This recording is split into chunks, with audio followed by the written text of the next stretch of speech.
You are the awareness, not the content. When we say something like, God and I are one, it's not like materially you are one with God. It turns out that consciousness-wise, you are the very same source as the I am, because the I am is the I am is the I am. And that is who you are. And the content, when you're at that level, sure, doctor, lawyer, Indian chief, whatever you are, sure, at that level. At this level, God, not God like over there, and not like that.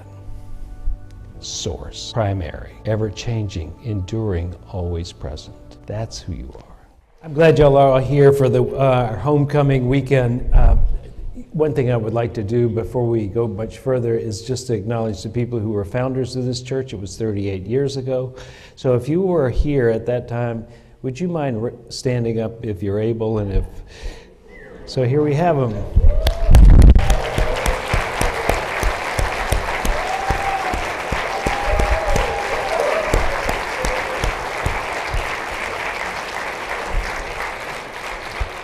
Y'all did a good job. You got us going. And I just want to say that I don't know this to be true since I haven't been here for 38 years, but I do think that this church is evolving, and it continues to evolve and go.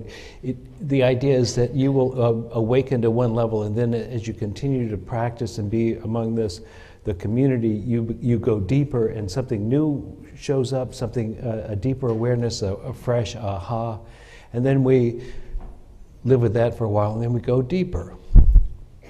And so in essence, wherever you were 38 years ago, hopefully the truth was real then, but there's even more depth to it.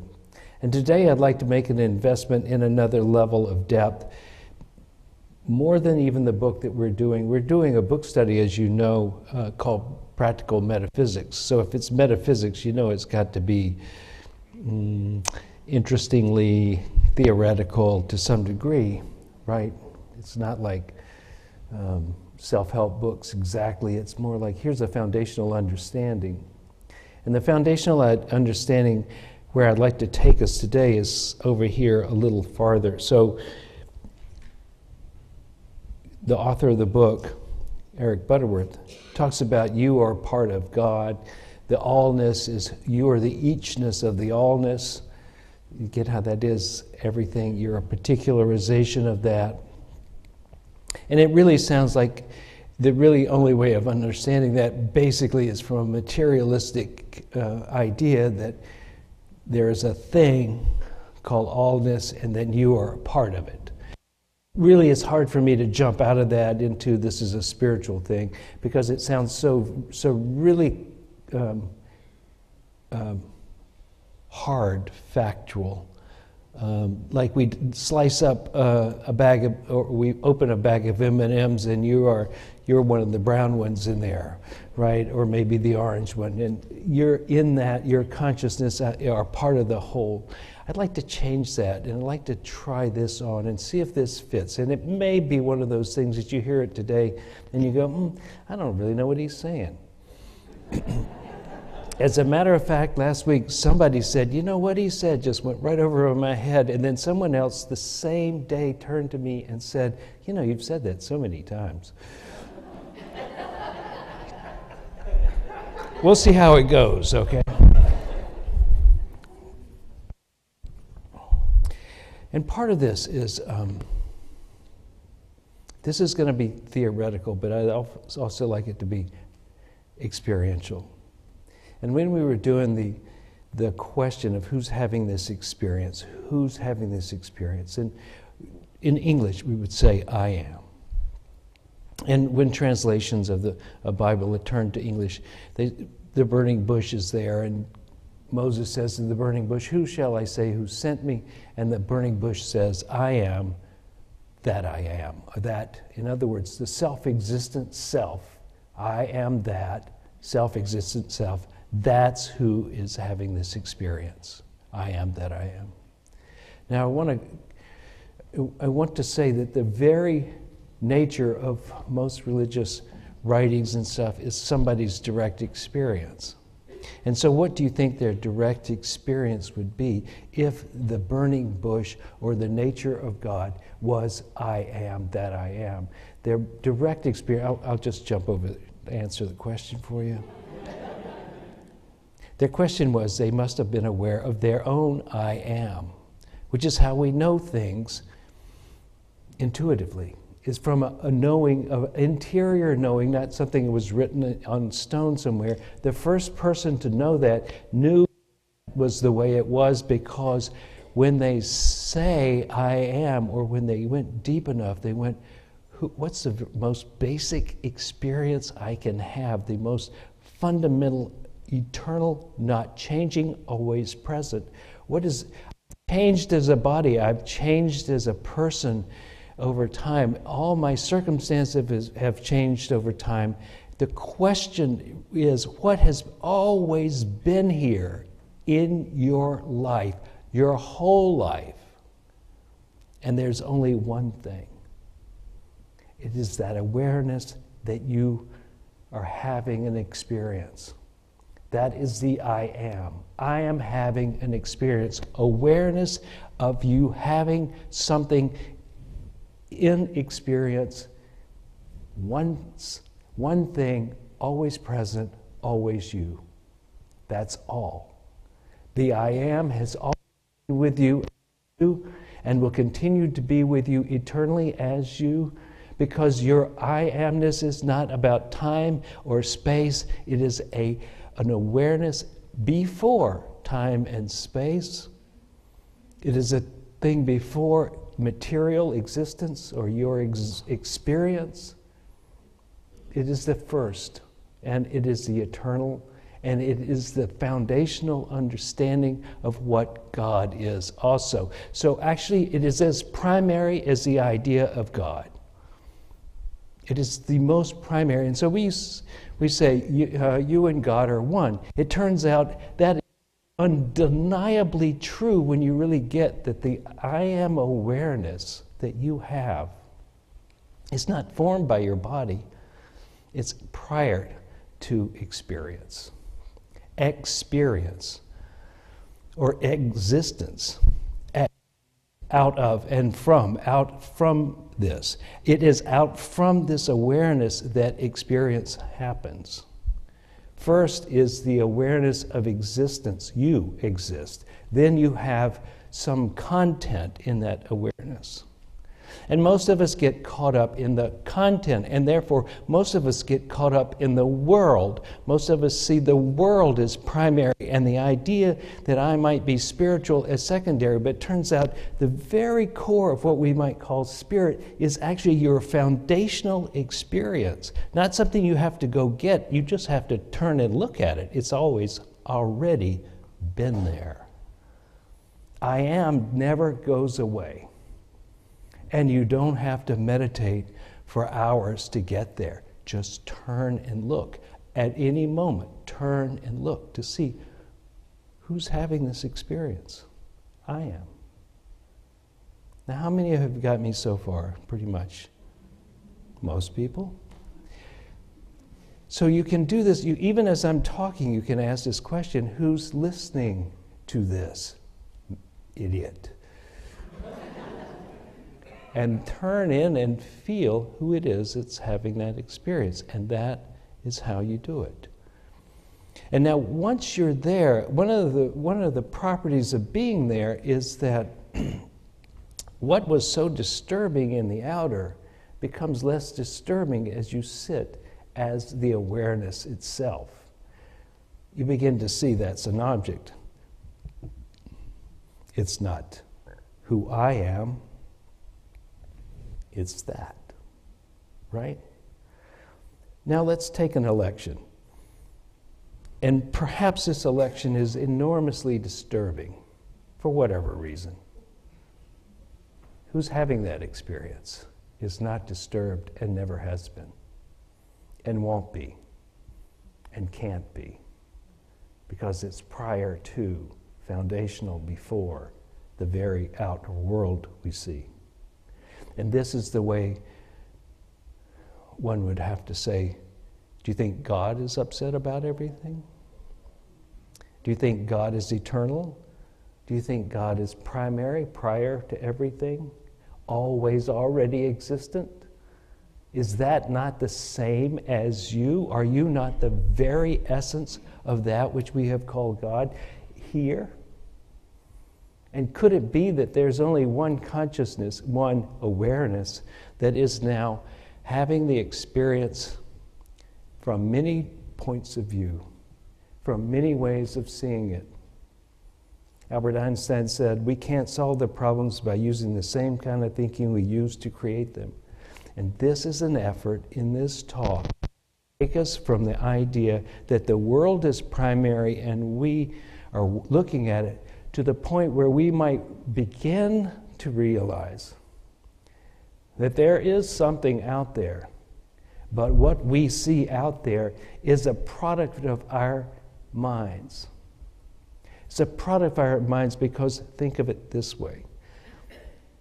How many senses do you have? We'll just settle on five senses. We have 5 senses. And those 5 senses can only see the spectrum that they can. You know, there's more electromagnetism than the light waves, but we can't see them, but we can see that spectrum of light.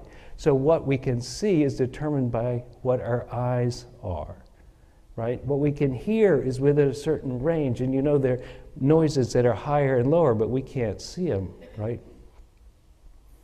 We can only smell some things, taste some things, even feel some things. Many of us can't feel radiation, can't feel electric waves. We can't feel a lot of things that are out there that we know actually exist. But because we have these 5 senses and because we have concepts that go with these 5 senses, we construct out of whatever is out there, and we don't even know what it is, but whatever is out there, we construct into a world that looks just like this world looks. Because that's what we can do, and that's what we do is we take the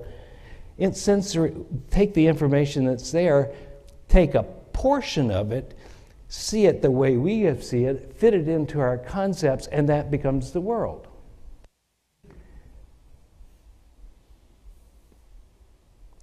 We don't see the world as it is. We see it as we are. Literally.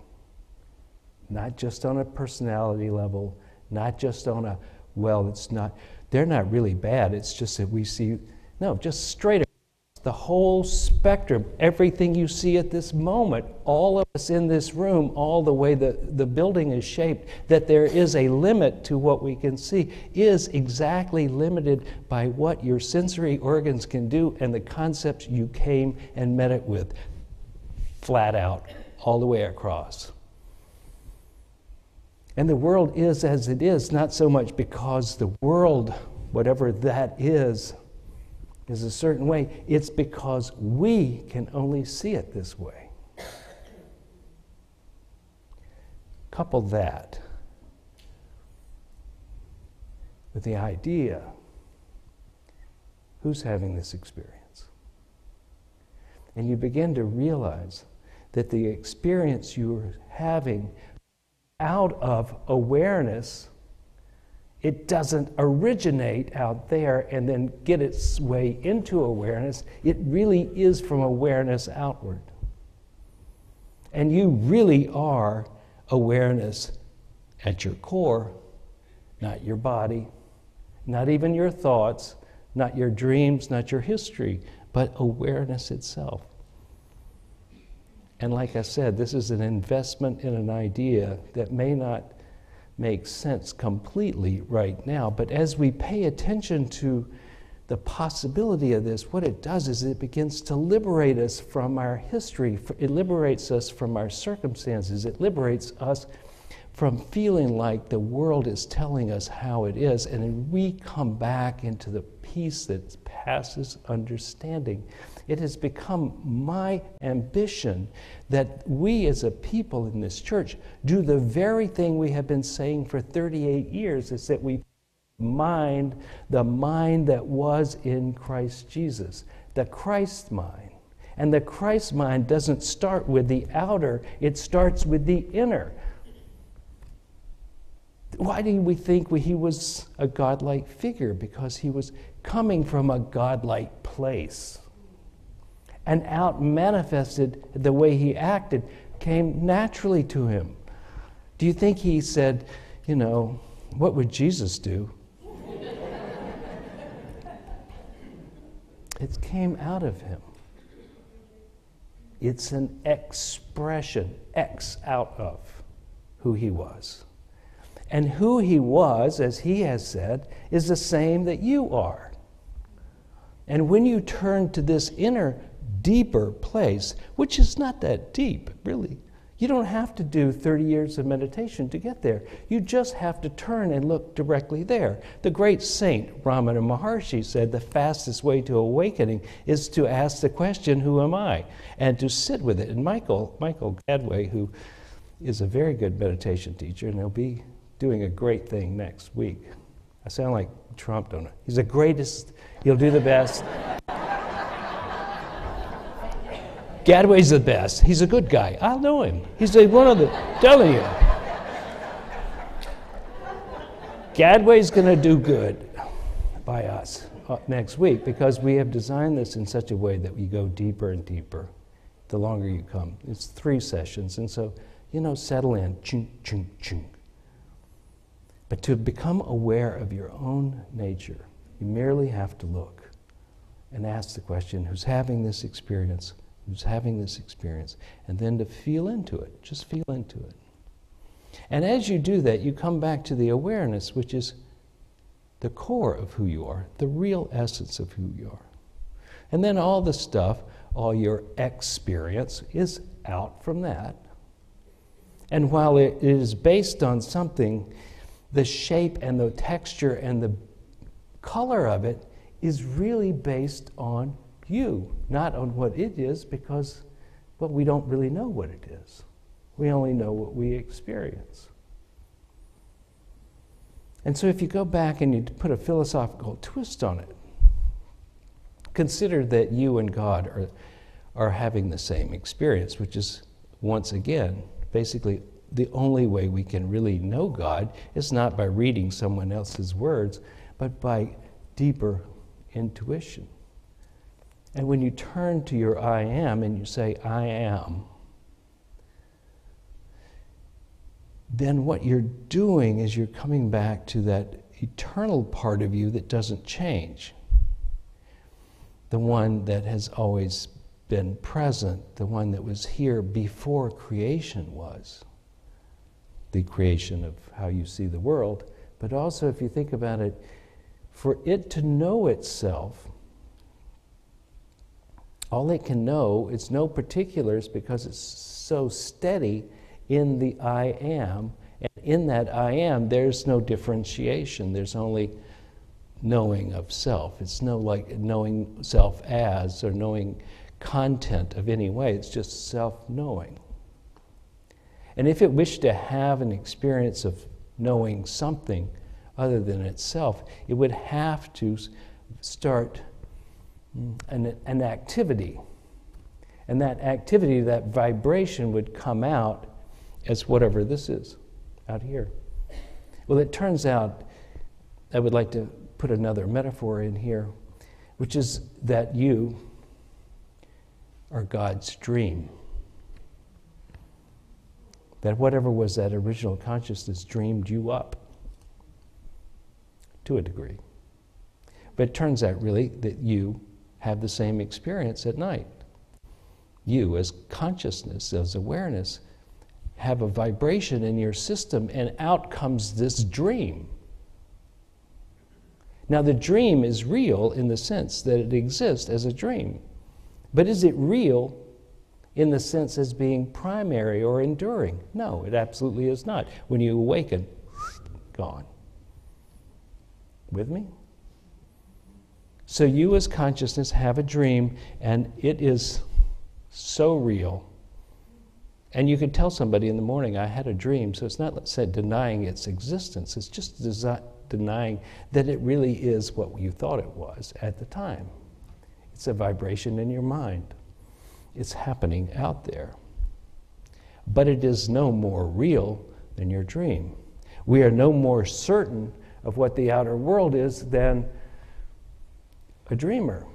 We have great science that has been able to break it in small parts, et cetera, but we're only approximating what is out there. We don't, you get? I'm not denying science nor the existence of something out there. And what I'm saying is that to really know what that is, you have to start with consciousness, not with facts. Because if you start with facts, you forget how you knew it in the first place. Are you with me? To not know how you know is to not really know, is it? To some degree.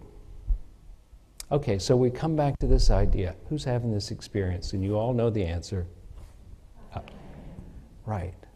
And then when you feel into that, you come to this steady place which has no content except awareness itself. And as we've said before, awareness doesn't have its in it. It's just aware.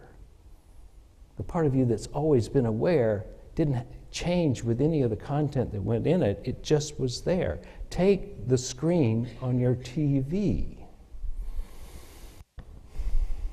All right, when you watch TV, I have a flat screen TV, so I'm talking about that. A big one. And when I watch TV, what is constant? The screen or the image? What's there before the image? The screen. What's there when the image goes away? The screen. What's there when the screen has a beautiful image on it? Is the screen changed? No. Does it, when murder and mayhem are going on, is the screen changed? No. What's primary is before the illusion, before the image. Granted, it's a truth, there is an image there, but is the image real? Meaning permanent, primary. Is it real? That's why in the Hindu world they say this is not the real world. It's really there. It's just not enduring. It's not constant. It's not the one that was there before. And when this changes, that's all the image changes, that's all that's happening. The image is changing. But what was real was the screen, and you are the screen of your experience, not the experience. And the good and the bad and the ugly that happens to you, it's just out there, dynamically changing, granted, seemingly important, absolutely. A game to play in, without a doubt. Very important at one level, and actually not primary. So far, so good? You are the screen, not the objects on the screen. You are the awareness, not the content. Right? You're there beforehand. I'm wondering if you could say you were the page before the writing. Right? And I just want you all to think about that and let that sink in, because then when we say something like, God and I are one, it's not like materially you are one with God. It turns out that consciousness-wise, you are the very same source as the I am, because the I am is the I am is the I am. And that is who you are. And the content, when you're at that level, sure, doctor, lawyer, Indian chief, whatever you are, sure, at that level. At this level, God. Not God like over there and way far away and bearded, and not like that. Source. Primary. Ever-changing, enduring, always present. The presence might be a better word. That's who you are. And so if you recognize that you are this, do you think you would have more facility with that over there? would you not be happy in the face of it? And if you put on the mind that was in the mind of Christ Jesus, as Paul would say, would you not love because you are love, not because you were told to love? And you don't love something as the screen itself, you just love. In this church, we have a phrase, a mission statement that we have used. We're a spiritual community, awakening to our divine nature through love, service. Do service. If you were the source in the first place, you might do something that may not look like service, but you are doing service as you do yourself. When you recognize that, you're living service, because awareness is contagious, which is why we're here. Awareness is contagious. And so you, by being aware of who you are, is service itself to that. And you are loving when you're aware of this, because that is natural. And personal transformation, well, you are transformed when you're that. So we are awakening to our divine nature through love, service, and personal transformation. And it sounds like from the outer in, I'm going to love you, I'm going to serve you, I'm going to change you. It sounds like that, but it isn't so. It comes from here. And the way you get there is you ask who's having this experience, and you sit with it until it has a richness and a fullness for you. And then from there, you look out. And from there is the peace that exceeds understanding.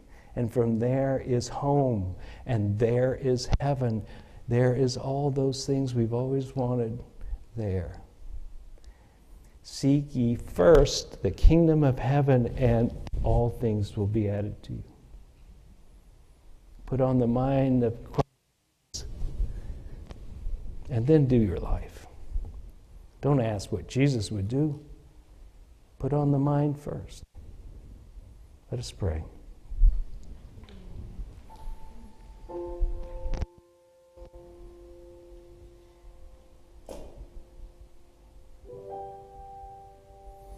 Let's ask the question and find the answer. Who's having this experience? Feel into that. Feel what it's like to answer, I am. And look into the I am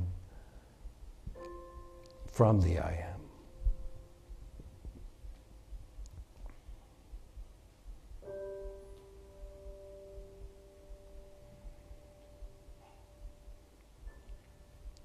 Who's been with you forever? Who was there at the beginning?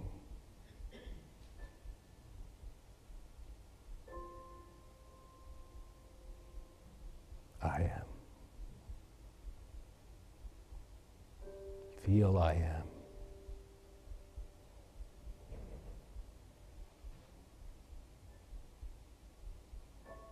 Before Abraham was, I am. Before your history, I am. Let it be so. Amen. I hope you got something out of today's service. We intend to bring you things that will help you in your life become more of who you want to be, give you the freedom of forgiveness and the hope of expectancy that your life will unfold in a way that brings you joy, happiness, and is a contribution to the world. If you would like to contribute to this ministry, please go to unitytriangle.org, hit the donate button, and it will lead you into an easy way of doing that. We thank you for your attention and look forward to seeing you again here.